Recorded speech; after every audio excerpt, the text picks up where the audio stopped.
And happy Sunday, rise and shine. Good morning. It is time for the CKLV recap to start the day. Yes, CKLV. Listen, I was getting like people tweeting like Willie's in Cancun, blah blah blah blah. Uh, I'm not in Cancun yet. I leave tomorrow morning. I also Um, stirred the pot with that one a lot. yeah, I leave tomorrow morning. But so CKLV recap, and then maybe like in a day or two, once I'm down there, we'll do a short show about maybe Ironman and Penn State Lehigh and I need to watch. Like, there's so much of Iron Man I didn't get to watch. I was watching, like, I think you were texting me about Forrest and Rainey, so I put that match on. I saw Bo Bassett go absolute bananas with the tech in the final. Like, I was kind of tuning in here and there. Cliff Keen Las Vegas is such a tournament that, especially when you preview it and do a recap show, like I was explaining this to my wife, it's crazy how much more attention you have to pay because there's so many different things going on. And if you're going to cover the sport and talk about it, like, I'm sure we'll miss stuff, but there's just so many different storylines. It's so hard to watch a yeah, tournament like Cliff for Keen, sure. and I'm then also sure there's watch like Iron Man. I'm sure there's stuff from CKLV, these little nuances and like little, things that weren't headlines, that I'll figure out in the next day or two. Different different results. Like, oh, I didn't even realize that. Yeah.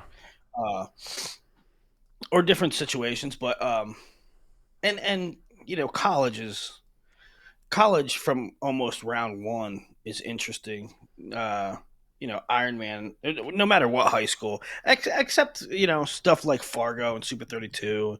Um, the first match or two, the first Yeah. round or two at most high school tournaments are like, okay, let's get the studs have unseeded guys, and you know what's going to happen. I mean, overall this year, Ironman was really chalk. I mean, it went pretty much according to seeds, and to expectations. Did you happen to see Asher Cunningham's final? No, I did not see that one. So you know, people might for people that don't follow high school, I'm probably boring you right now, but this one you might like. Uh, Asher Cunningham, who's always like flashed potential. He's the son of Casey Cunningham, Penn State's Casey Cunningham. He's always sort of flashed potential, and like a couple years ago at Powerade, I was watching his matches. And I don't even know if he placed, but you could see him coming. You could see his ability. Well, anyway, he's this over the past year he got really good, and last year was Ironman. He was third or fourth or fifth. This year he won Super 32. In the semis, he beat the guy that beat him in semis last year. Semifinal, same round, same rematch. Um, Aaron Stewart, who is now he's a four-time Fargo champ. But he wins that, and then he has a huge, giant lead on Will Henkel. Uh, and he kind of like hit a wall in the third, or Henkel was figuring some stuff out. But it was a great bout, and Yeah, I'm gonna have to go like back and watch a lot of these. they're both going to Penn State, and yeah, it was a really, really interesting, entertaining bout. As was Jax Forrest and Jordan Rainey, Jaden Rainey. And didn't who I'm trying to blank. Who did Sam Herring lose to? Wasn't that a Penn State commit versus Penn State commit match too? He lost to Blaze. Yeah. So Penn State commit versus Penn State commit. All right, let's talk some Yeah, CKLV. We'll start right off yeah, with 125 pounds. I put all the results in our show doc. yeah. 125. The top seed was Caleb Smith, and um, he made it to the semis where he lost to Eddie Ventresca. Eddie Ventresca beating the 4 seed and the 1 seed. Ventresca was the 5. And I think a lot of people were unsure of Eddie. He has a really kind of nondescript career. His first couple years at Virginia Tech. Then he catches fire. He AAs, comes back hurt. He might have been a one-hit wonder type. Um, but he was injured, right? And I saw him this year, and he's looking really good. And I think he has a lot of potential. I think he can place really high. But he beats Tanner Jordan and Caleb Smith to make the finals against Matt Ramos. Matt Ramos. Here's one bummer about this bracket is that Vince Robinson defaulted out. I know. Vince Robinson, freshman for NC State, wins his first two, and then forfeits to Ramos in the quarters. Um, so Spratley meets Ramos in the semis, and Spratley wins 5-2. Um, Ramos over Ventresca 7-4 in the finals. Yeah, a couple things. Spratley over Caleb Smith in the 3-4 bout. Yeah, and there's a lot of interesting nuggets here. Right it this way, I think right off the bat, a lot of what we said in the preview show came to fruition. You had said Ventresca, he looks so good, and don't sleep on him because of him being injured last year. And here he makes the finals, beating the 1 and the 4. Matt Ramos, I think I picked Spratley to win based on the Spratley hype train, and I still think he wrestled a great tournament. He beat McCronin 3-0. Great tournament. He lost a close one, 5-2 to Ramos. I actually think that was like one of Ramos's first non-tech, non-major, non-bonus win all year. Ramos is now like 13-14-0 in the year with 85% bonus. So I think Spratley is still right there. I also think Ramos is just, I'm all aboard the Ramos hype train now. I had said going into it, like, here's a guy who I think he was at like 100% bonus going into this tournament. Like, he was like 9-0. Let me see. Yeah, it was all bonus leading into this tournament.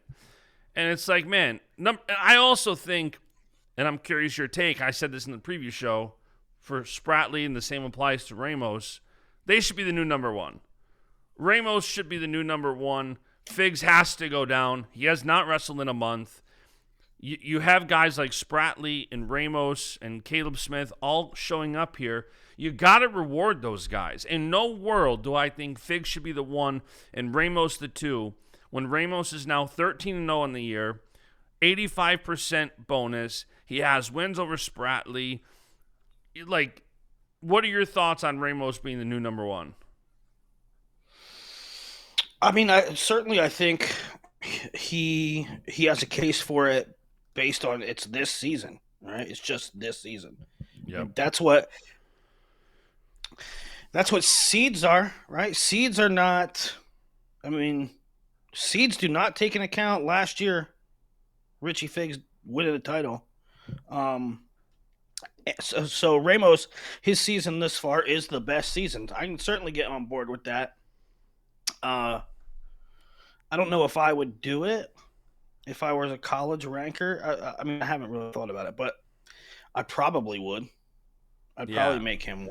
I mean, I think him and AJ, you lose points for not being healthy and not showing up. And when you go this long... Well, we're going to get to that. We're going to get to that in a second because, we'll definitely talk about AJ not being in the field, but we'll also have to hit on the number of forfeits in the medal rounds.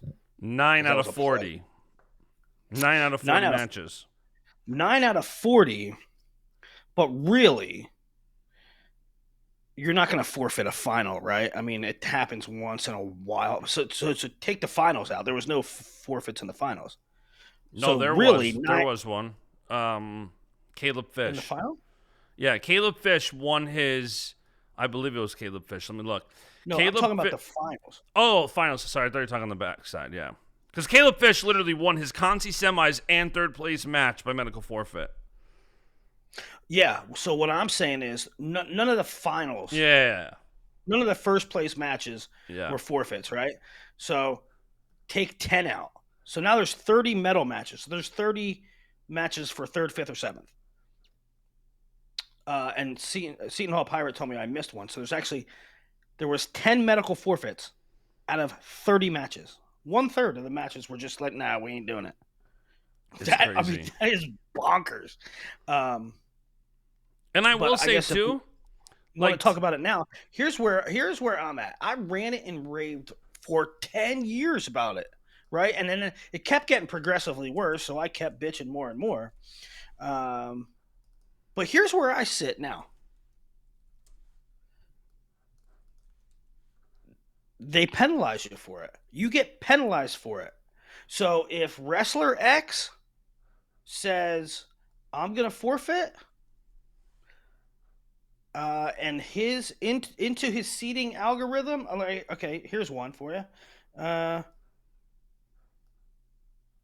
Let's take a look at some of the forfeits. Let's say, where's the forfeit? Let's say Isaac Dean won by forfeit. Oh, that's a bad example because there's actually nuance to it. Because you can see in track or flow arena too, where it says medical forfeit for loss. I mean, because some guys forfeited multiple times. Mm-hmm. And so what happens is if you forfeit once, it counts as a loss. If your second forfeit doesn't count as a loss In the same tournament. In the same tournament, correct? Yeah. So, golly, here's one. Caleb Fish got forfeited to by Patty Gallagher, right? Mm-hmm. And so Blaze before that. Well, I used to complain about it, and I don't like it, right? But it's your prerogative. I'm not going to tell Patty Gallagher he's not hurt. I'm not going to tell Joey Blaze he's not hurt. If you're hurt, you're hurt. Okay, fine.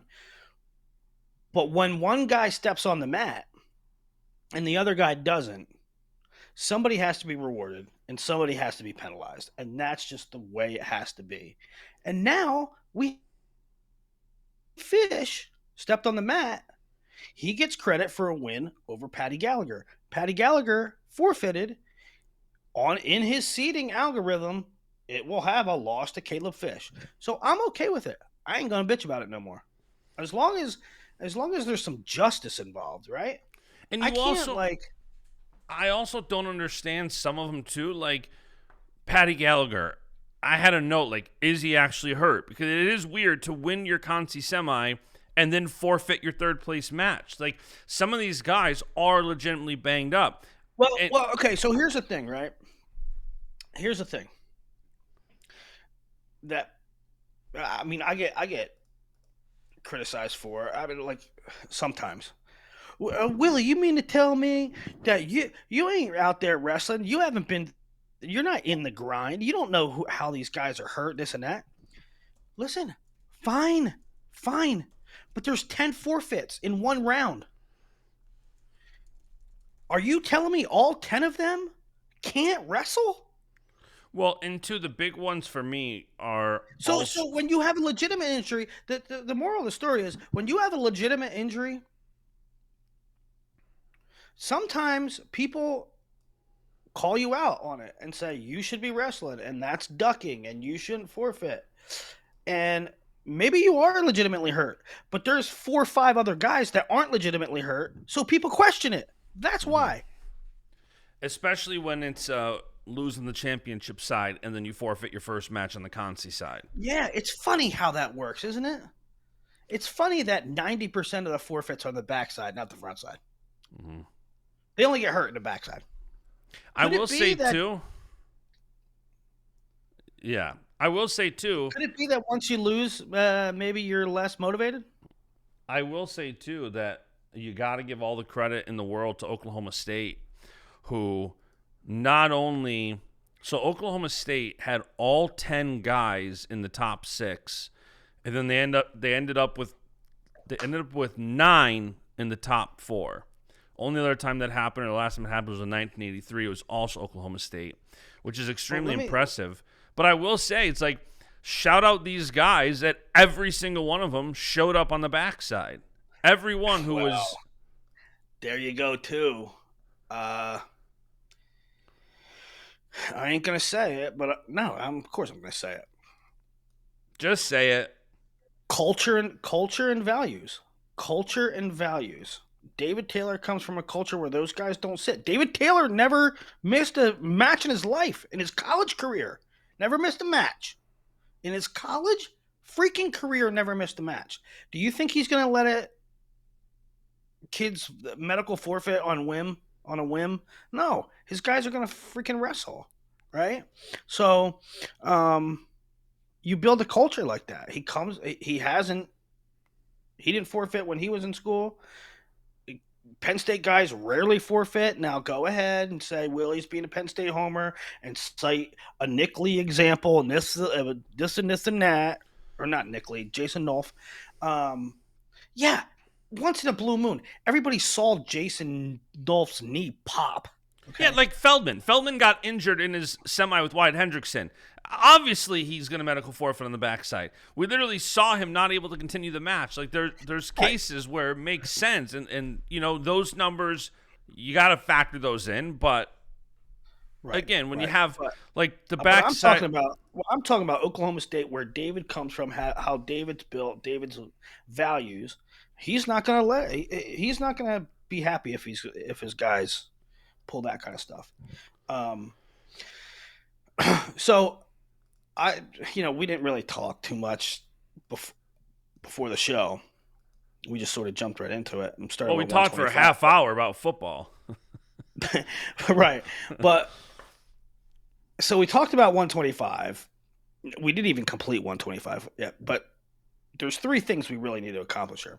Weight by weight recap. We had to talk about the medical forfeit stuff, and we did. And we had to talk about team race stuff and Oklahoma State stuff. And we're sort of doing that right now. So let's just do that before we get into 33. And Oklahoma State, almost like, it's just a phenomenal performance. They ran away with I, the I, team title. Absolutely I ran think away with they, it. well, not only just ran away with the team title, but um,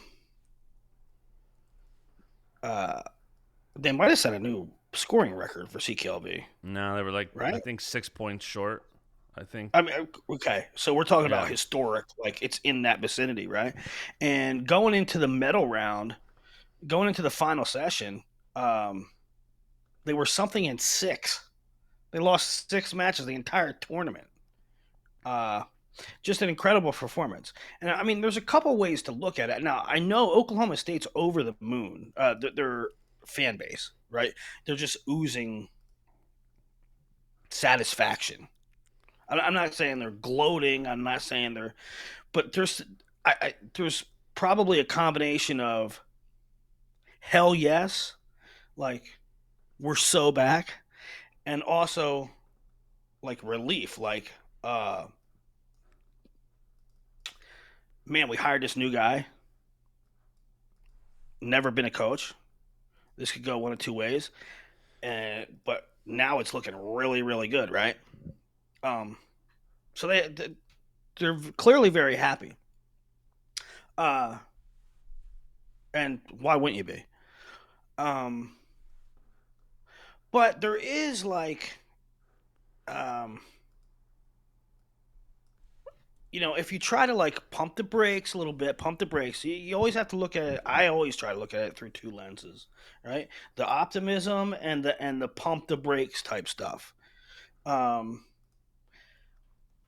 and the truth of the matter is, they crushed it, dude. They crushed it. And more to Oklahoma State fans, I mean, frankly, they almost always have a lineup that looks preseason like, yeah, we could be a contender, but they never come together as 10 and really get it done. There's always like for like the last 10 years there's always been when these three guys did well, three guys that we were counting on underperformed or something like that. They were never on the same page. Um, they frankly sort of underperformed. Um, I don't know how to exactly put it because At this weekend? No, over the last I was 10 gonna years, say, right? yeah. So I was what I'm gonna getting say at, this weekend every single kid wrestled at or above his seed. is if for Oklahoma State fans, it is the first time in a long time where there was an expectation and they actually hit that mark, right? I mean, Mm-hmm. that was the first time in a long time that that's happened. Yeah. Um, which is sort of like one reason why I think it's a good thing for sure. You hit your expectation, but it's also a pump the brake moment for this reason. Name a match they won that they weren't supposed to. I can name one. Go ahead and name one match that an Oklahoma State Cowboy wrestler won this weekend that you thought wouldn't happen. Well, I'm pretty bullish on Oklahoma State, so I'm not sure there's too many. That's what I'm saying. They they they did what they were expected to do, but they did it. But all 10 of them did it. Mm-hmm. Right? They had a perfect performance. But did anybody pull an upset? The only like, wow, that's a big win, was Jameson over Brock Hardy. Yeah, I was gonna say Every Jameson comes to mind. every other one was like, yeah, yeah, I can see that. Spratley beating Caleb Smith. Let's go through them. Spratley beating Caleb Smith 2-0, no takedowns. Okay, not a big surprise. He took third. 133. Reese Whitcraft take fourth. That's a good one. Who did he? What was his path there? What was his path? He's crazy, by the way. Reese Whitcraft. Did you watch him? Oh my god, he's nuts. All like be on his back and like flip flop around. Let's see what Reese Whitcraft. Maybe I'm putting my foot in my mouth. Maybe Reese Whitcraft did do the damn thing. Uh, he beat Van D. He Yeah, beat Van D, who Van D had a good tournament. Nebraska had a very great day one. 22-1 until I tweeted it. uh, so Whitcraft, yeah, he took fourth, but he lost to Troy Homan. He beat Mauger, Liardi, Land by forfeit, Cardinal, and Van D. Oh, that was 8-1 in sudden victory. Must have been feet to back. I like Reese Whitcraft. He's a Ironman champ, by the way. Topical. Anyway, back to my point. Spratley overperform, underperform. I mean, did he cause any major upsets? No. Did Whitcraft cause any major upsets? Not really. 141. Jameson, yes, over Hardy. That's a level up type of win. Mm-hmm. 49. Carter Young took fifth, beat Sammy Alvarez. So no, I don't think that's surprising. 157. Caleb Fish. Now, Caleb Fish. Okay, so two things about Caleb Fish's performance, up and down too. Which we didn't even have in our preview because he wasn't going to be the guy to go. Yeah. So on one hand, Caleb Fish probably only finding out in the last 10 days that he's going to start this year because Teague Travis is injured. And then taking third in his first start of the year at CKLV is awesome. That's awesome. However, he did lose a wonky match in round 1 or 2. To Chumley. Number one. Right? Number 1. Right? Okay, Chumley. He's right. It's not a terrible loss. It's not a great loss, though. And also, it's hard to handicap Fish's performance because everybody forfeited. I mean, his last 2 matches were forfeits. So, I don't know. He didn't have to wrestle Patty Gallagher. He didn't have to wrestle Joey Blaze. He didn't have to wrestle Panero Johnson. Well, he did. He majored Panero Johnson. Oh, he beat I thought he got a forfeit. no, so he majored Chase Seldate 13-5, which I thought was a good win, and then he I majored thought that was. Panero. Didn't you find that very ironic? Yeah. Your the teammates last year. yeah. Um then he majored Panero Johnson 11-0. Then he got 2 forfeits over Joey Blaze and Patty Gallagher. This was one of those things where, not to take anything away from Oklahoma State, I just gave them a lot of attaboys. This was one of those tournaments where everything went their way. Well, yeah. Like Caleb Fish having 2 forfeits and taking third. Nothing against Caleb Fish, but that's something going your way when a 7 seed and a 4 both forfeit. I guess what I'm saying, and the Oklahoma State fans that are watching this are probably like, Willie, why are you raining on the parade? I'm not really. If you think about it, I'm saying you did what you had to do. You did what you expected to do. Each one individually, 1 through 10. And I don't know if it's stock up, stock down for you. I don't know if you should be cheering because you didn't beat anybody that you weren't supposed to. But that you lived up for expectations. That's a good thing. Now that is the mark, right? That is your team. You thought you had these guys. You thought Carter Young would be solid. You thought Caleb Fish could be solid. They just proved it. Let's go through more of them.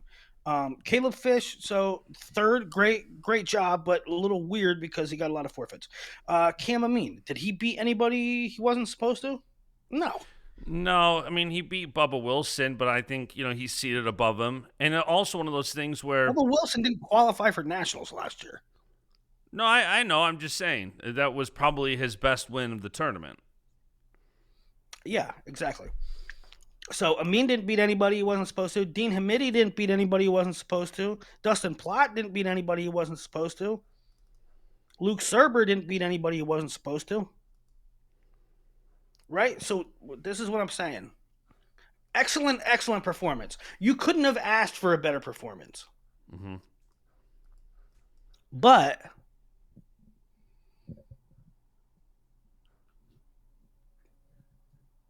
wasn't that par for the course? Was that not par for the course? A great tournament is when you beat guys you're not supposed to beat, right? I think they wrestled a great tournament. And they also had a lot of things go their way. Pretty much a perfect tournament. Yeah. All right, let's go back to the weights. We'll go back to 133 pounds. All right, 133 pounds. Seth Romney. Where the heck did he come from? I'm like a little embarrassed that I didn't put him in the interesting guy article. I put Coder in. Should have put Romney because. But Romney, here's the problem with Romney. And here's why I didn't put him in. He is really interesting. But did he not go 0-2 at NCAAs? He had a really good year. But I think he went 0-2 at NCAAs. And he so did. I didn't. Yeah. He did. So he also he was 4-1 in the year coming into the Cliff Keen with a loss to Tyler Knox. So he didn't beat anybody good in his 4 wins that would really, I mean, you want to talk about guys out wrestling expectation? It's Romney. Yep. He beat Bouzakis, Van D, Frost. Yeah, and the context for Van D is Van D was coming off a win over Ragusan, and he I don't want to say blew the doors off him, but it was a decisive win, right? Yep. It was a very impressive win for Van D. And then Romney beats Van D. And I'm laughing because of the ebb and flow of the tenor of wrestling fans. Like Seth Romney beat Nick Bouzakis, and I saw on Twitter, I saw on message boards, I got text messages. So Bouzakis fails again. Bouzakis, oh man, he ain't what we thought. Oh, Bouzakis is a bust. Yeah, he lost 6-5 to the eventual champ, and he also came back and destroyed everybody on the backside. Yeah, his backside, he beat Ragusin 13-6, which we can talk about Ragusin, not what did he take, 8th? Then he beat Tyler Knox, who's looked great, 17-7, and then he beat Whitcraft, who looked great, 13-10. Yeah. So he had one loss. Bouzakis had one loss, 6-5, to the guy that won the tournament, and he wrestled back to take third. So I ain't writing Bouzakis off yet. No, same. And people are quick to do that. In our group chat, Bashada was saying that about Spratley. Spratley loses to Ramos, and I'm like, well, pump the brakes on getting off the Spratley hype train, because he only lost to the eventual champ, came back, took third. Like, if you're an Oklahoma State fan, you should be very happy with the fact that Spratley only lost to an undefeated Matt Ramos, comes back, beats Rentiera, beats Caleb Smith. Yeah, I know, but I think like that kind of conversation when you're talking about being off the Spratley train, or okay, I think Don's really high on Serber, and so okay, maybe pump the brakes on Serber because he lost a match. But I think that when those conversations are in tiers, right? Like, okay, sure, champion Spratley versus lost, 4th, 5th, yeah, right. Maybe Spratley ain't gonna win a title this year, or right. But I think where most people after when Bouzakis loses to Romney, I think most people are going, oh, Bouzakis is a bust. We should put Davino in, right? I mean, they're like all the way out. Yeah, that's fair. Down below, so it's Ragusin. It was Van D over Ragusin. Bouzakis lost to Romney in the top half. The bottom half, Tyler Knox got an injury default over Corey Land. That was a legit knee thing. His freaking knee pops. Evan Frost, Julian Claybove was doing work against Evan Frost. It might have been like 9-3 at one point or something like that. Evan Frost comes back, takedown, cradled up, pin with like 1 second left. Literally 1 second left to go. Yeah, I don't know if it was a pin either, but whatever. Frost gets the win, and then he beats Knox, and he makes the finals. And Seth Romney, like, I'm pretty sure that everybody that was watching this tournament was like, okay, now Romney's run will come to an end. Okay, now it will come to an end. Okay, now in the finals he has Frost, it'll come to an end. And he kept winning. How about... And you know what's even more impressive, like, Frost waited in the morning, didn't have, and everybody knows how big Frost is. Wasn't a factor. Romney's good. How about, you want to talk about weird? So Frost is losing that match. I think it was like 9-3 at one point. He actually was down when he got the pin. The final score was like, he got the pin when he was down 10-9 was the actual score with the takedown and back points, I think. So then, do you know what happens? Yeah, if he didn't get the pin, Julian, I think, would have won on riding time. And so, but here's the funny part. So now Julian goes to the backside. Did you see what happens next? Yeah, Julian lost bigly. Gets major 15-6 by Cardinal. I know. And I talked to Lee Pritz that night. And he was just like, yeah. He was like, Julian's head just wasn't, he was just devastated. Yeah. Yeah, so what do you make of Ragusin, man? He's got so much talent, and I feel like he comes to these big tournaments and he just has not been able to really put it together. And it's been like that pretty consistently throughout his career. Yeah, I mean, I think he's a guy who gets buy on hard work, right? And I think he's a tough freaking kid. Um, but I don't think he's overly skilled or athletic when you're talking about the creme de la creme, right? Yeah. And he loses some matches. I don't know what. I mean, obviously, you just posed the question, so it's really hard to get a grip, get an idea of what Raguson's going to show up. I mean, he lost 3 straight yesterday. And it's like I'm always bullish where I think Ragusin, what he took 5th last year, like I think he was ranked around 4th or 5th this year.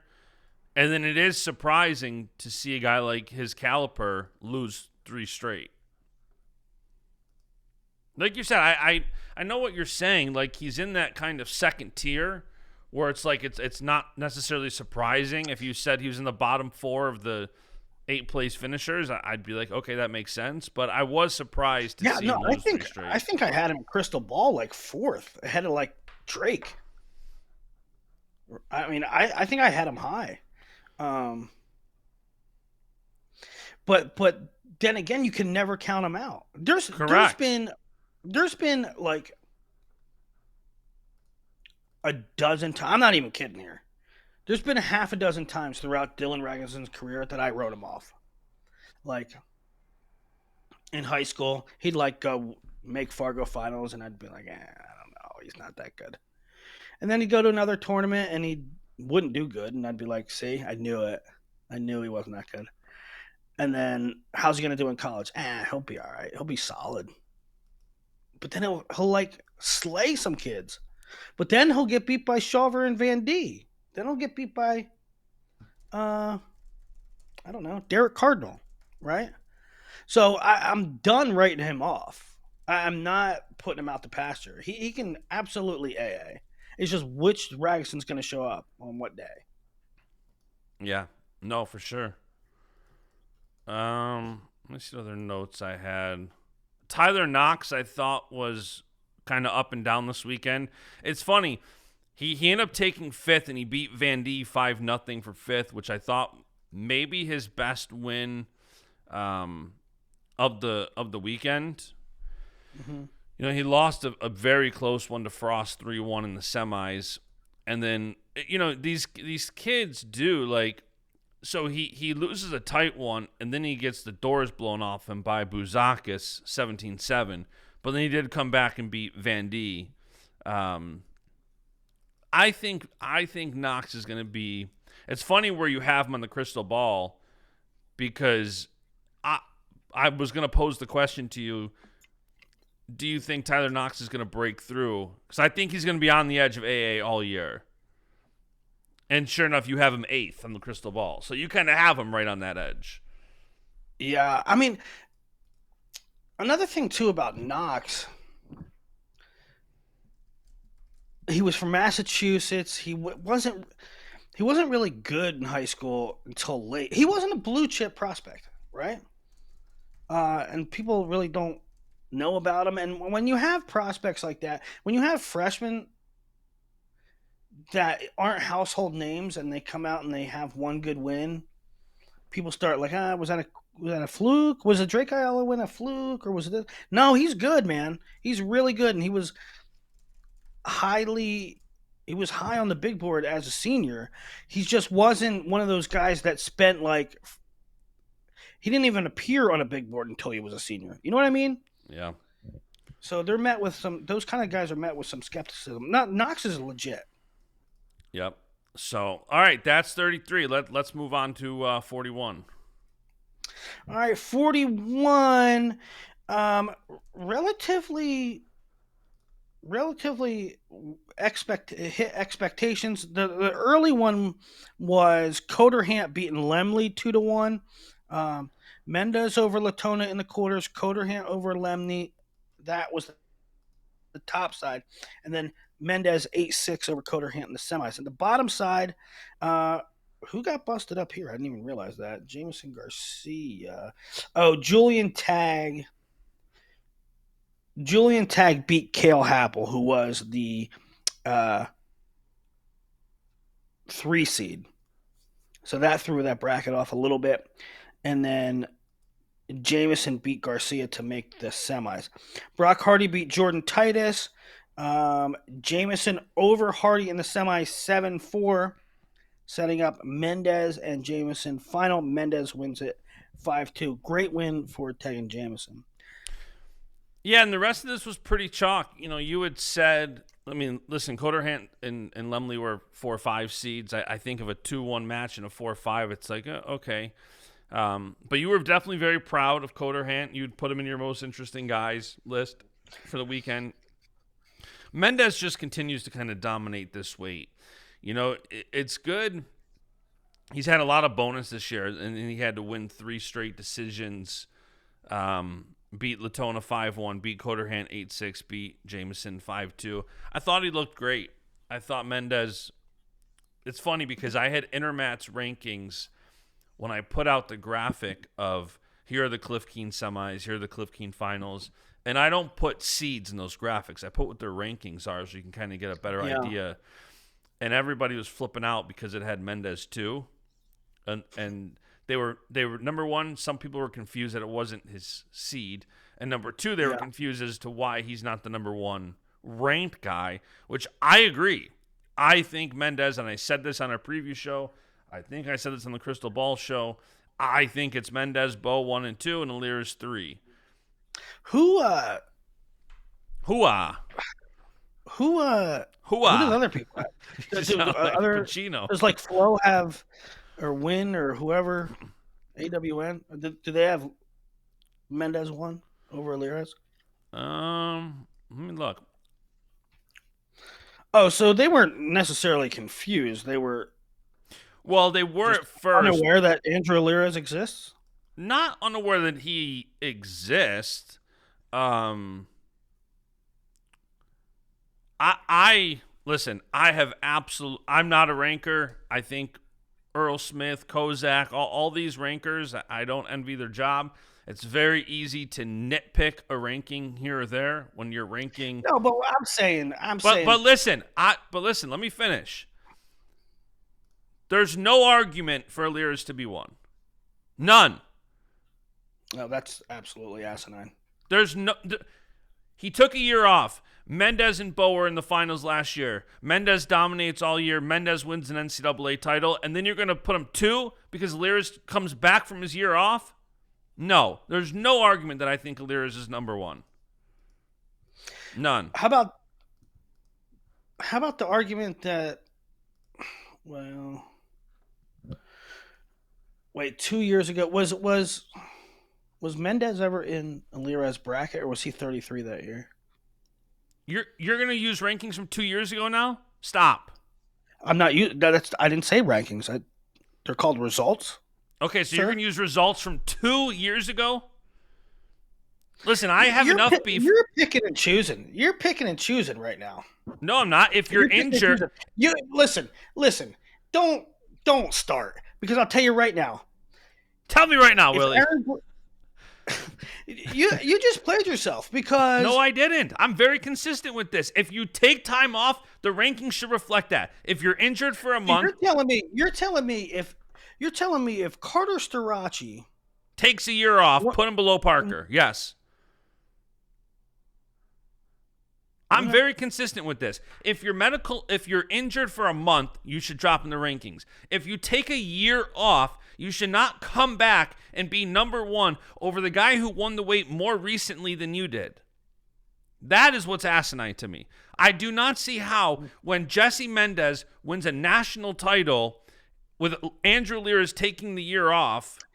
So if Spencer Lee won 3 titles, then took a medical year, and Richie Figs won the national title when Spencer too.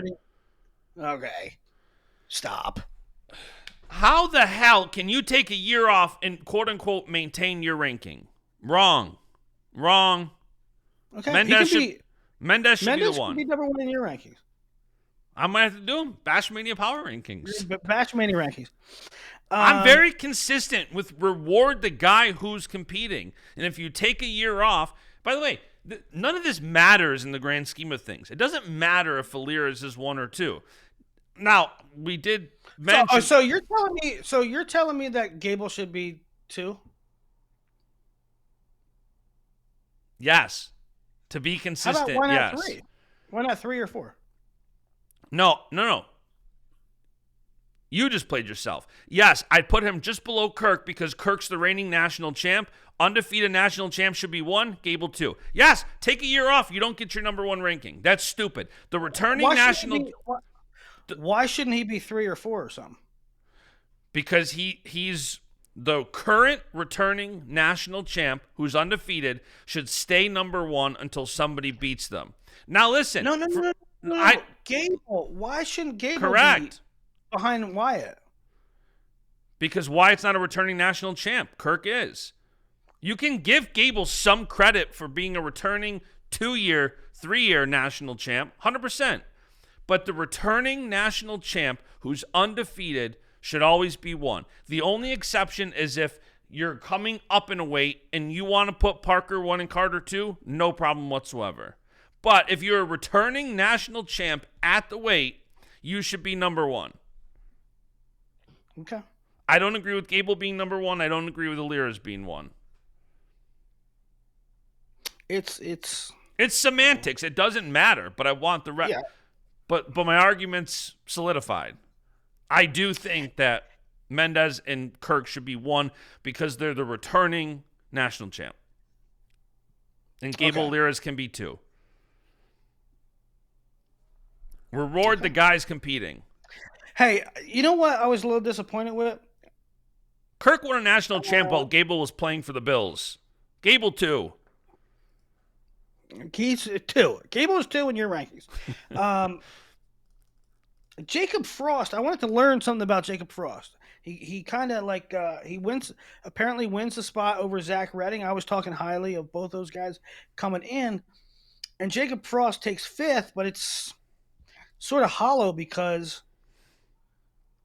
the guys he was slated to wrestle both forfeited to him, Latona and Happel, and so tough to get a read on what Frost is still. Jacob Frost.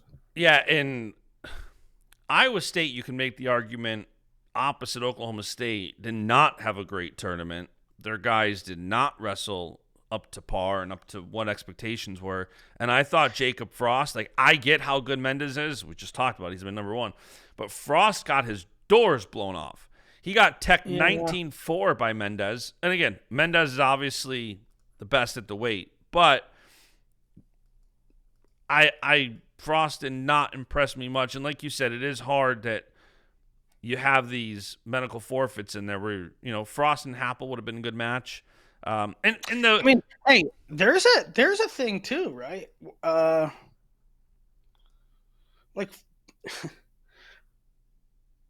especially for maybe Big 12 seeding even, but certainly NCAAs. Now Frost gets credit for wins over those 2 guys. Yeah. Frost technically has a win over Sam Latona and Cale Happel. Yeah. Iowa State was 5th. 1, 2, 3, 4, 5, 6 placers. The highest being Evan Frost as a runner-up at 133. Echemendia got beat. He got injured in the Conti finals. Let's go to that real quick.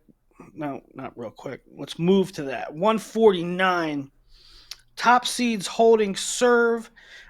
Caleb Henson, your returning national champ, was the 1 seed.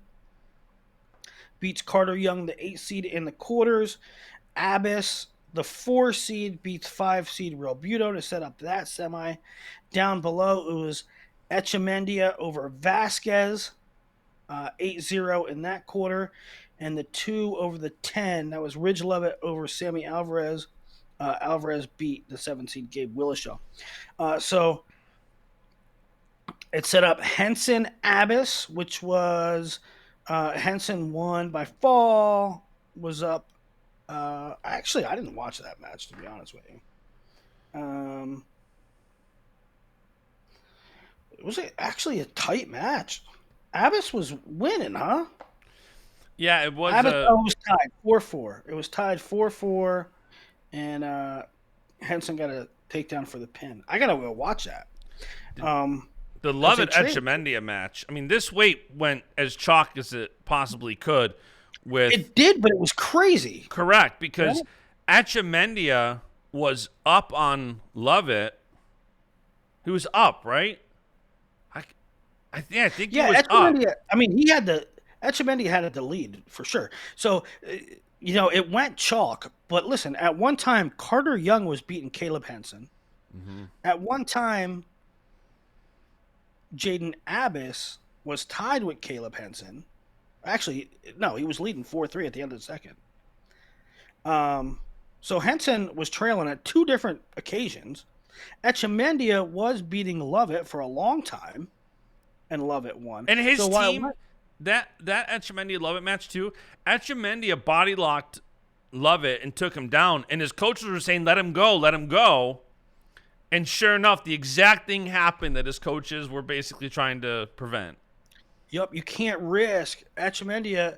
I mean, Ridge might be one of the best top wrestlers in the country, and um, Etchemendia. Now, I'm not going to say he's bad on bottom because he's actually gotten a lot better. But you don't want that matchup. You don't want to be. That's a terrible situation for Etchemendia, and that's exactly what he got caught in. It was not caught in, but uh, it materialized, and that's where you don't want to be if you're Etchemendia against anybody.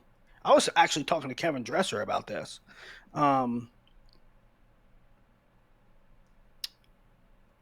about Etchemendia getting much better on bottom. But against Kyle Parko, it's one thing. Against Ridge, it's another thing. You don't want to be under Ridge Lovett, and you don't want to risk getting reversed against giving up a reversal to Ridge Lovett, especially when you already had a score. Um, And I hope Etchemendia is okay. In that I don't know if you saw the Conci final. I did. Abbas kind of rolled him up. They're kind of scrambling. I can't remember 100%. But It long was story, it was Abbas doing Abbas things where yeah. he's flip flopping around and leg passing and And then Etchemendia, I think, was trying to like call the match off, and at the same time, Abbas got the pin. mhm. And Etchemendia's knee looks, he was hobbling off that mat. Yeah, I hope he's all right. I hope he's all right. Henson over Ridge in the final gets a takedown. It was 3-3. Not much going on early. It was an overtime Uh, match, right? I think Henson got the takedown in overtime. yeah, that's right. It was overtime. It Yeah. was overtime. I'm gonna say this. Say this. Ridge to me, I think one of two things is going on with Ridge. Also, Henson's wrestling different too. And I don't like it. Henson's not being his attacking, aggressive self. He's not going. He's not going hard. He's not breaking people. He's certainly clubbing the hell out of everybody. That looks terrible. That looks like a terrible time. Caleb Henson's hands, but he's not forcing the issue. He's not being aggressive. He's not taking a lot of shots. I mean, he got down against Carter Young. He gets a takedown and he takes the lead. And like most of the third period, he's evading. He's evading. He's evading. And that's not the Caleb Henson that we would have saw last year. It's and same criticism of Ridge Lovett. One of two things is going on with Ridge. Either he's trying to not get pumped up, not put so much pressure on himself for 6 months like he did last year. Or, and I say that because he's not, there's no urgency there. There's no urgency. So maybe it's a mechanism where he's like, just chill out and just like not put pressure on yourself. And right. It's either that or he's just like, I ain't doing shit on my feet, and we're gonna go to the mat, and I'm gonna win the match on the mat. It's one of those two things because Ridge did not do anything on his feet all weekend. All weekend. He beat Sammy Alvarez 2-0. Um, the situation with Echemendia um, was just like pretty fortunate for him, and he had no takedowns against Caleb Henson. Yeah. Well, and I mentioned earlier, I think Nebraska had a great day one, 21-1 or 22-2, whatever the heck it was the first day, and then day two, I didn't think they looked that great. Well, those like I don't think Ridge losing to Henson is like an indictment on how good Nebraska is right now. Right, that's a coin flip match, um, but yeah, you are right. I mean, their second day wasn't great. I did, with the exception, I do think Antrell Taylor. We'll get to there in a minute. He absolutely impressed me for sure. Yeah, let's go to a 57 and um, Taylor beat Saldate. Um, there was some weird moment. It was like, okay, Antrell's sort of killing him. Oh no, Saldate's going to come back. Antrell doesn't look that great. Okay, Antrell looks good again. That was a really weird match. 15-11. Then Antrell beats Patty Gallagher. Gallagher had beat Panero Johnson in the most boring match. That's not a heavyweight in the history. I felt bad for JD Raider. JD Raider was on the call for Flo, and I wanted to send help. I wanted to send help to him because those guys were doing nothing. 2-1, Patty Gallagher over Panero Johnson. Taylor 4-1 over Patty in the semis, courtesy of that was an overtime takedown. Antrell's wrestled a lot of overtime matches. Beat Ethan Styles a couple weeks ago in an overtime match. Down below, 3 seed Ryder Downey beat Chumley, who beat Fish the round before. Joey Blaze tech falled Ethan Styles and then beat All-American Peyton Keller. In the semis, Ryder Downey 5-2 over Blaze. Now the final was really interesting. I think Final. You can say a couple things. You can you can be impressed with Antrell while also saying he's lucky he didn't give up those near fall, right?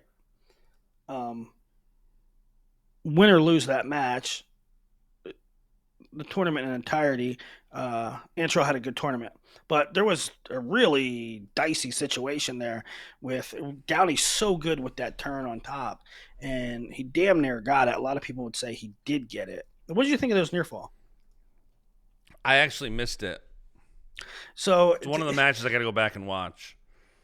so Downey gets that trip and cross wrist tilt on him, and Antrell is like exposed for a second. The ref counts 1, and then he kind of like uses his elbow and gets height, and his back gets off the mat, and like you can see maybe what the ref was thinking.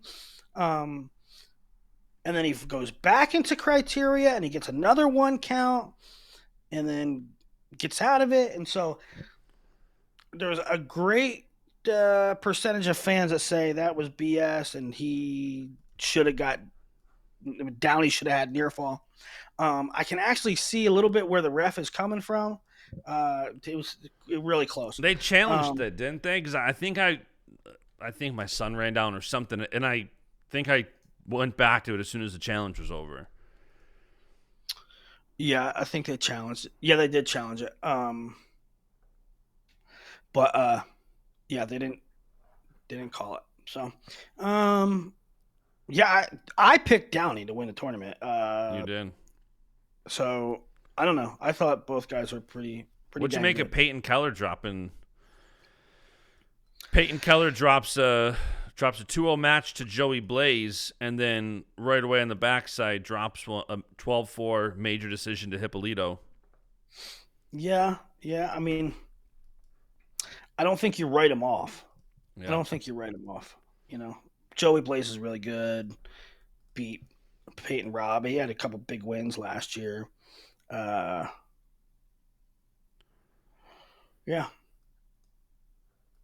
No, I still think Peyton Keller will be fine. Stuff like this can happen. Yeah, and you never know. Early in the season, backside match. It's not a pretty. It's Did not a you pretty. see the Gallagher Hill Conti semi?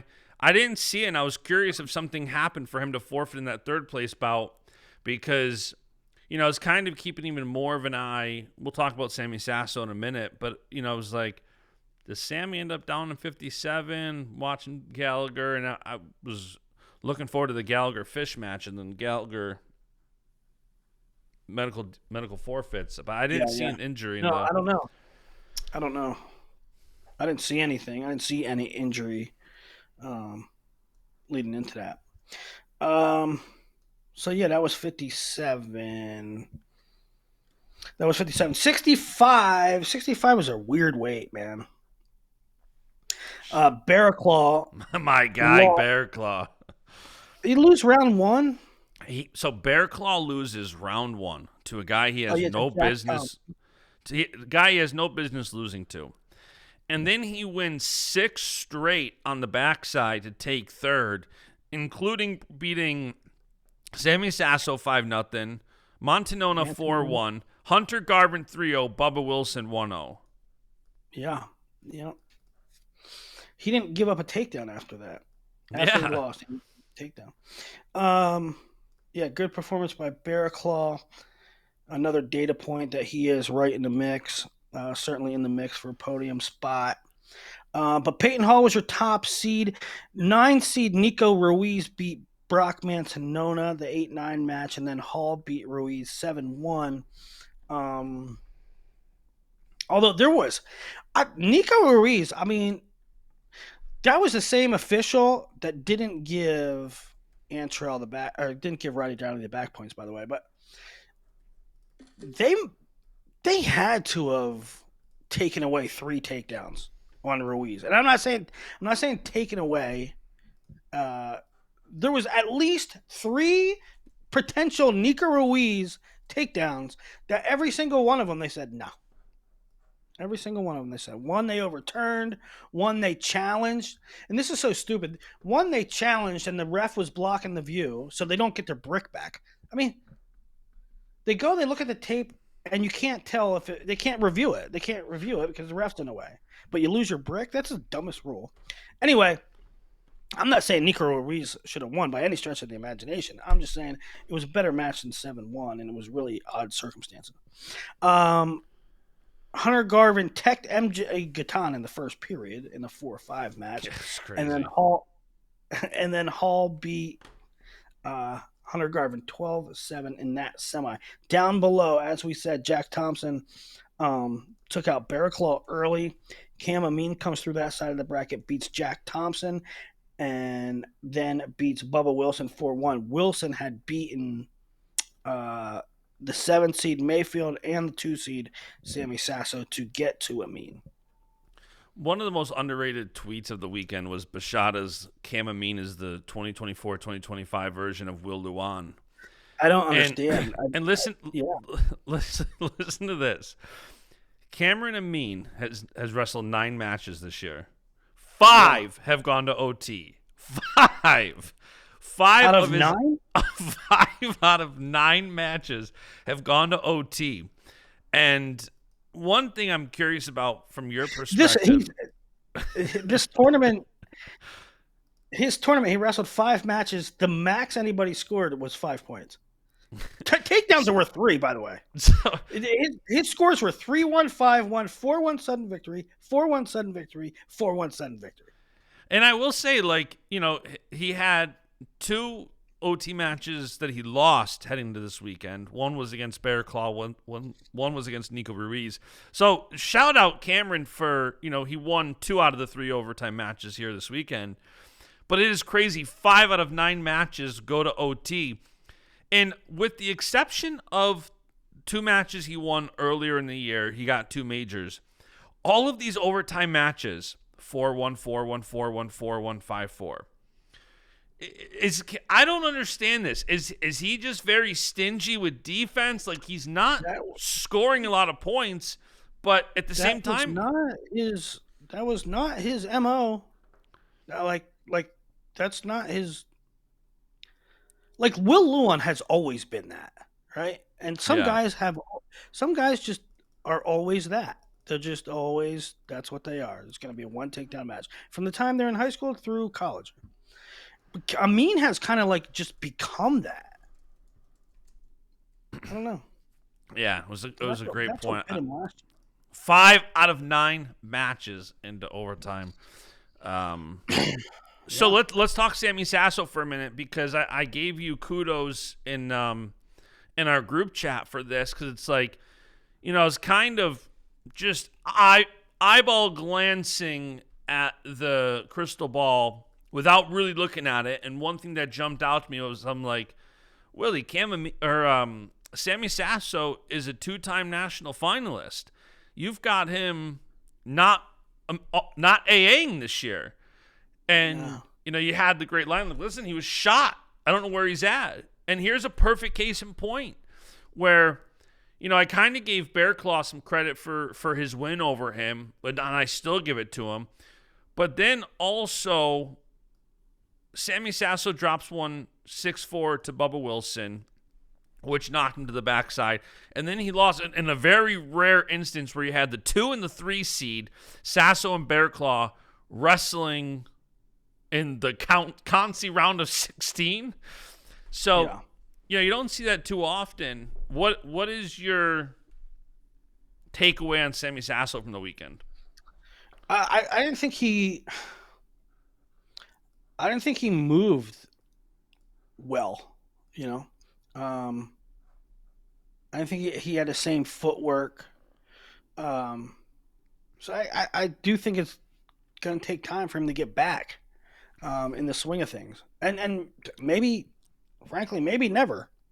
I don't know the extent of his injuries. I just know he wasn't moving right, and that was the fear that I had. Um, Do you think he should go down to 57? I don't know. I don't know. I mean, he looked thick. He looked like he could make 57, but I don't know. I don't know how he does against Patty. I don't know what his limitations are. Yeah. I don't know. He started his tournament with a 13-8 win over Derek Fields, but there's pros and cons here. Fields was up 6-0.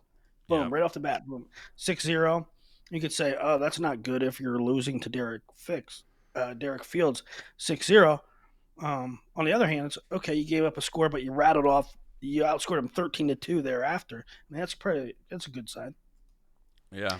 He beat Kyle Mosher of Hofstra, and then he lost 6-4 to Bubba Wilson and 5-0 to Bearclaw. So let's hope, not a great tournament, not a bad tournament. Let's hope he can build on it. And maybe, like you said, maybe goes down. Who knows? But Peyton Hall is your champ at 165. 174. Cade Devos was your number 1 seed. Garrett Thompson was your 9. He beat the 8, Jared Sima. And then Garrett Thompson, big upset over Cade Devos. Did you watch that match? Did you watch Garrett Thompson over Cade Devos?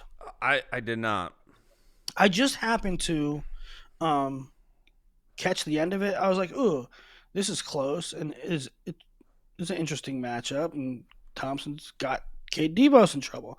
So I flipped it over to that. And Thompson got hit with a penalty point, a stall point, with like 3 seconds to go and didn't know it and just left Devos up. And so Thompson thought he won by a point, but it was tied. They had to go to overtime. And, 99% of the time when that happens, you're not in the right mindset and you lose. But credit to Thompson. He had a really good series of attacks, and he gets a takedown and beats Devos 10-7. Danny Wask, Lorenzo Norman in the other quarter. That's two teammates from Blair Academy, the workout partners for years. Norman comes out on top 12-7. Down below, Lenny Pinto loses to that's a 3-6 matchup. Loses to freshman Simon Ruiz. 6-4. Ruiz also beat Maddie Singleton the round before that. Brevin Casella over Sean Harmon, and Aiden Riggins. He gets to the quarters and then gets teched by Hamidi. Hamidi over Ruiz in one semi 14-11, the other semi 10-6 Lorenzo Norman. So Hamidi Norman final. Hamidi just 4-3 in that final, and no takedowns the entire match. Oh yeah, Lorenzo Norman opened with a takedown. No takedowns for Hamidi in the match. Yeah, Hamidi looks great though. Hamidi, you talk about Wisconsin has not had the best year. I think that's safe to say. And it seems like maybe he got out of there at the right time, and he's jumping levels, I think, in Stillwater. He's 9-0 on the year. He's got 89% bonus. I think all but his Cliff Keen final, that match with Norman, was his only bonus match all year. So he looks great. I think he's getting a lot of points in the majority of his matches. 10 points major in round of 16, 20-5 in the quarters, 14-1 over Ruiz in the semis. I thought he looked good. Do you stock down K Devos? Stock down K Devos, who took 8th. I like Garrett Thompson, so a 10-7 overtime loss doesn't make me stock down Devos, but he also did lose to Wask and Sima. His losses were you can like Garrett Thompson, and I see why. Kid's fun to watch, but they are ranked 18th and 23rd. I wonder how much Devos is going to take a hit in the rankings now. Well, I didn't realize that Devos took 8th. Yeah. And he had a OT loss to Thompson, an OT win over Singleton, and then lost to Wask and Sima, and gave up 11 points in both those matches. So, I would say rough weekend. Not a good weekend for K Devos. But I also don't think Wask and Sima are terrible losses. Sima had Shane Griffith beat in NCAA quarterfinals and blew it. But that's stock not up for sure. That's one way to say stock down. Now listen, it is early in the season, but I think Hamidi, I think it's a really good. I mean, David Taylor and that coaching staff is good for just about anybody, right? But Hamidi's style, I think, is probably a really great fit for that coaching staff. He's high attack rate. He's scrambly, funky, flip flops around, and I think David could probably hone that, right? Because it's a good skill set to have. It's a good way to wrestle. He has a good mentality. But if you fine tune that a little bit, I think David's probably a guy that could do that.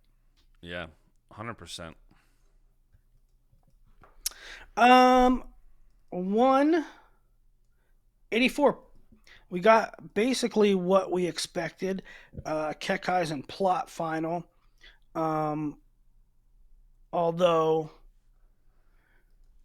sort of wild in other stuff going on.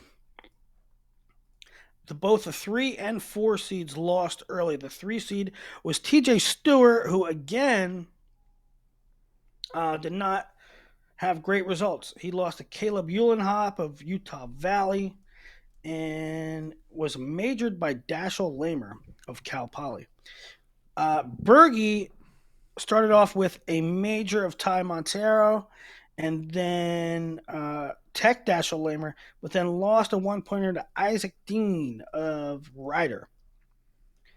Um, Dean would lose in the semis to Dustin Plott. Berge did come back though and take third. Yep. So Mulligan for Berge. He avenged. He had a good backside tournament. But Keckeisen over Plott 8-3. Berge third. Seth Shoemate was the entry for Ohio State at 184, and he took fourth. So that's good. Yeah, Parker Plott may be the most boring NCAA final rematch from an anticipation standpoint. Just because, like, that was an NCAA final rematch, but Parker is just, it's Carter Parker and then everybody else. Like, Parker is so damn good that, like, I didn't go into that match. Like, Dean wrestled great. He beat Berge 4-3 in the quarters, and then Plott beats him 2-0. Meanwhile, on the other side, Parker is just beats Bachman 11-1. Like, I was like, okay, like, Parker, I don't know what Plott has to do to try to get to that level. And they're going to wrestle again, I'm sure, in the Big 12 finals. They're going to probably see each other at NCAAs, I'd assume, as a potential semi. So they're going to see each other. And I'm sure they probably wrestle in a duel, right? Yeah. So, I mean, they're probably going to see each other 3 more times this year, and I think Parker wins them all. It is hard to beat somebody that many times in a row, but Parker and Carter just kind of out front in that 1-2. Yeah. What did I have? I had a note at this weight, and I didn't write it down, and now I forgot it. It was kind of thin after. It was. After the top 3 guys, considering the way TJ Stewart's wrestling, it was like TJ Stewart now, my gosh, 0-4 in the year. It was like Parker, Plott, Berge. Yeah. TJ Stewart, man, I really hope that kid bounces back. He's so good. I tweeted out that I think I said, like, I did not have it on or anywhere near my bingo card for TJ Stewart to start the year 0-4. He's 0-4. And the thing is, though, he's so incredibly bad right now that he's not right. Right? You can't be close to optimized. Something's got to be going on. Yeah. In the way he's losing, right? So it doesn't help your cause when we did the Crystal Ball show on Tuesday. And you're like, listen, I know he's 0-2, knucklehead. So, and then he goes out and loses 2 more. Oh, I knew. Like, doing the crystal ball before Cliff Keen, that just sets you up for all kinds of you're an idiot type thing. But that's what makes it fun, too. Like, I know. 184. 197. 197.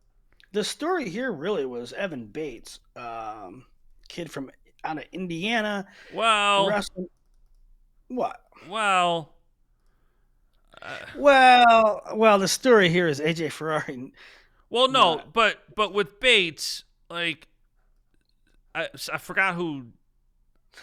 He did. Okay, so he had a. So look at his.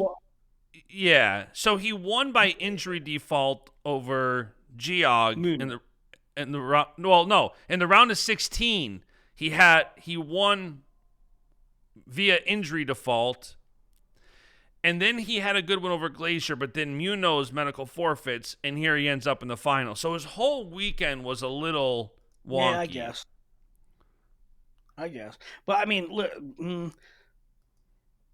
he was in the lead when Geog defaulted. Correct. He was winning 5-3. Yeah.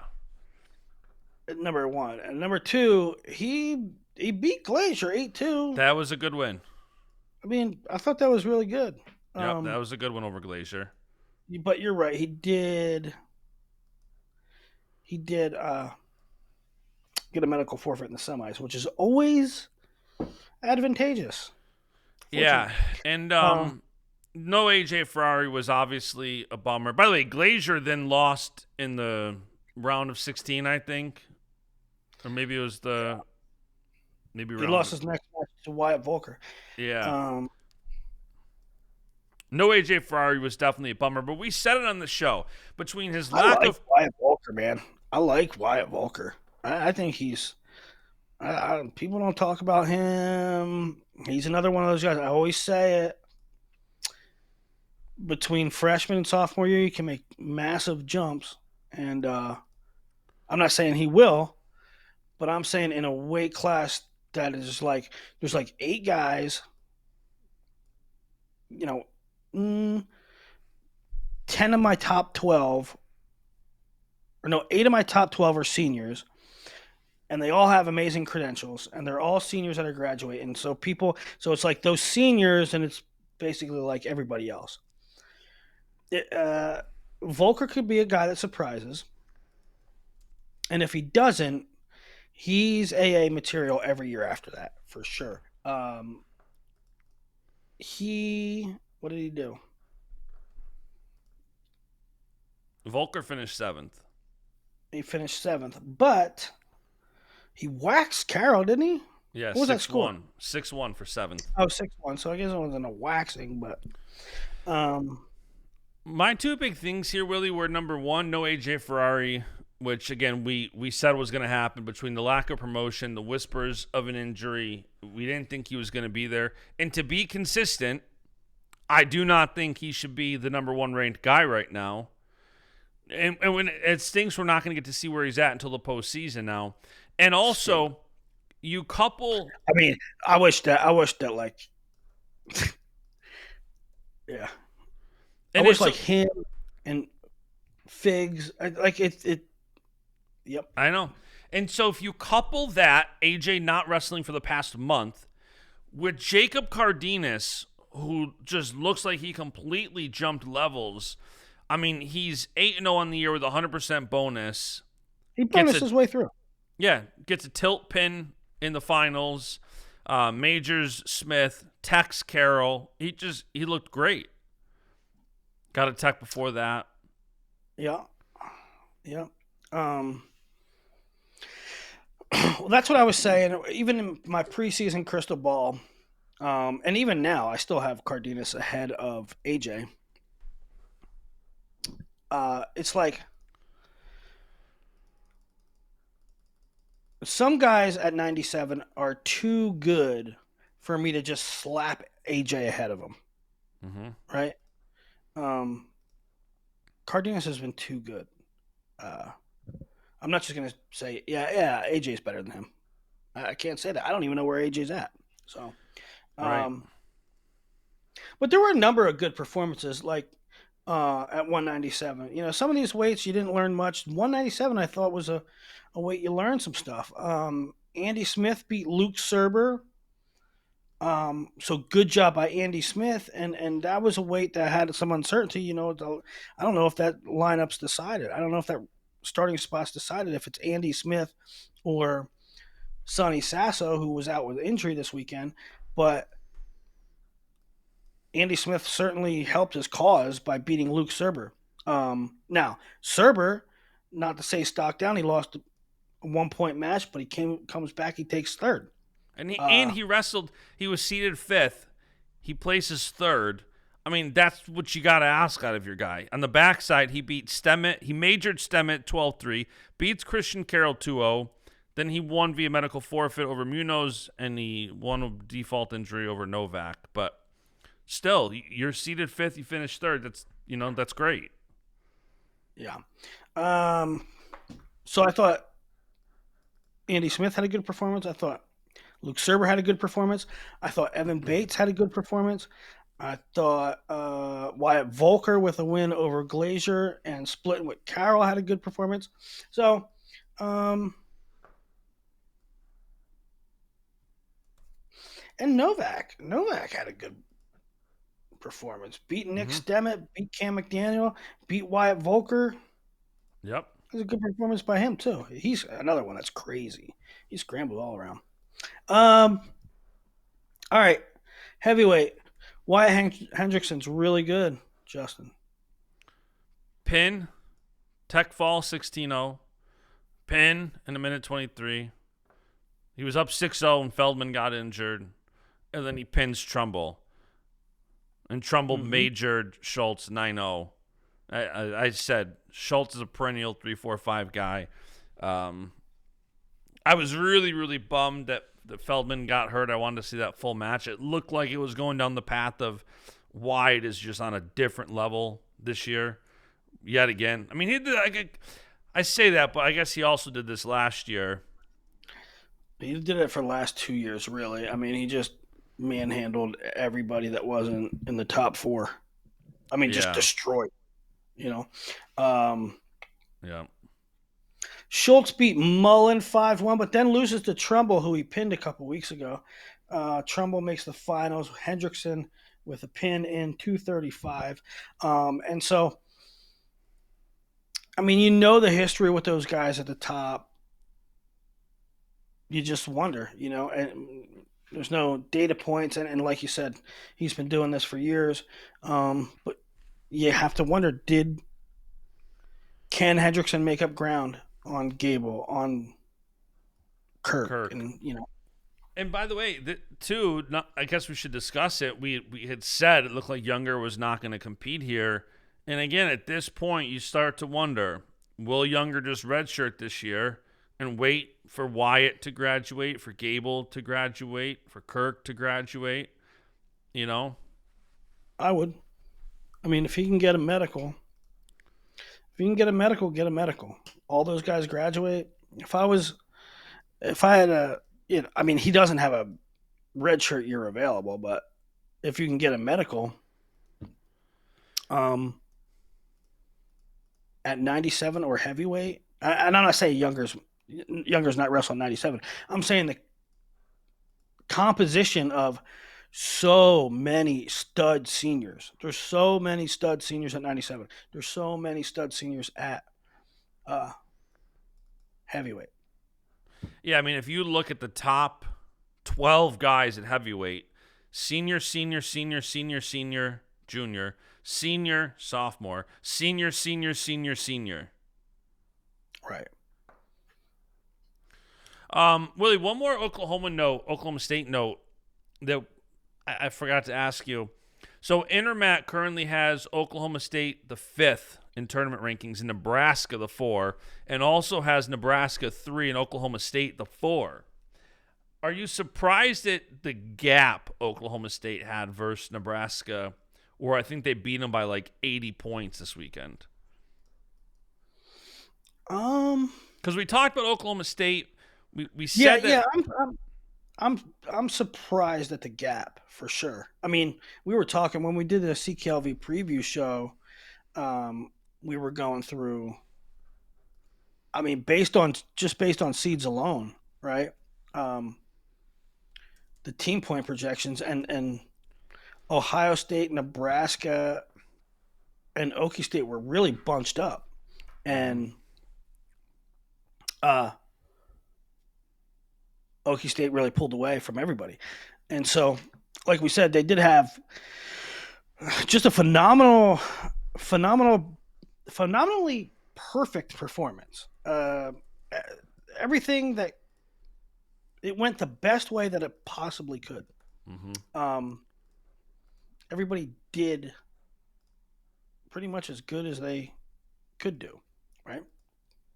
So, yeah, I am surprised at the gap. I didn't think it. I thought certainly Okie State could win, but I did not by that much. It was Oklahoma State. I never go into a tournament. I've never gone into a tournament thinking. I mean, and you get on me about Penn State with that. The Penn State fans get on me like, "Oh, Willie, you only have 5 guys in the finals." It's like, yeah, most. Well, no, I don't pick on you for only having that. Everything goes perfect. No, I don't get on you for not picking of Penn State guys. I think you're extremely Penn State friendly this year in your crystal ball.